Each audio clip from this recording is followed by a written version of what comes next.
So let's talk about feedback really quickly. I was trying to scream through the last little bit of it. Every time that we ask to provide feedback, every time we're trying to go out and evaluate implementation, the information we get is crucial to make sure that the program's on track.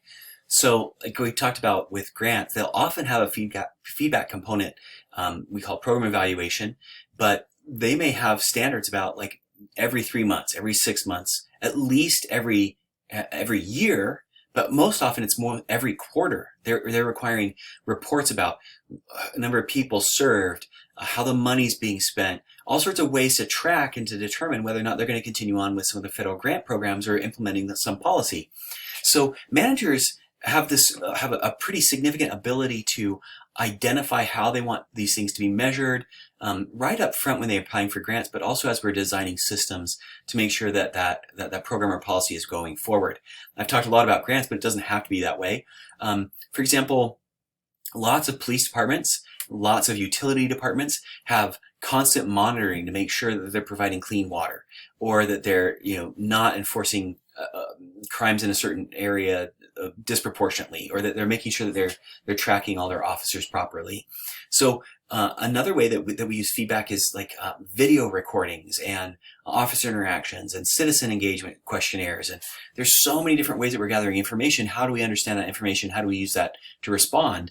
Well, some of this management is really key to make sure that local governments are doing their job properly, state governments, that we can get quickly to where there are problems that arise. And you can see some of that on the slide. Now, when we talk about implementation, a lot of the things that impede our ability to get the job of our government done are actually reflective of larger administrative issues: leadership, commitment, budgeting, human resources. Those are actually bigger things that influence how government does its job and whether or not it's doing a good job or a bad job. So the stuff that we call implementation may not be actually implementation problems, but we think of that because we're concerned about a program or a policy or actually doing the work. We really think about government as like a government problem, but governments rely very heavily on the private sector as well. And so we can't just look at the failure of government or the government performance in terms of just government, because we also cut into the private sector. How do private sector organizations help us achieve the job of government? And how well does that work?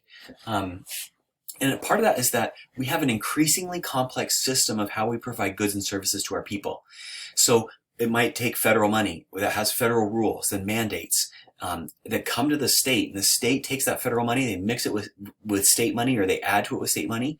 They add new restrictions and important features that have to be addressed. And then by the time it gets to the local government's getting money and has to do some services that maybe it wants, maybe it doesn't want to do under some different constraints.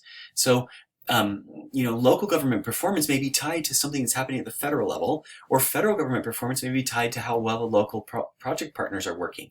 And those could be local governments, or they could be nonprofits, or they could be private sector companies. So we have this interwovenness between all of these sectors and levels of government that complicates how well we do the job of government.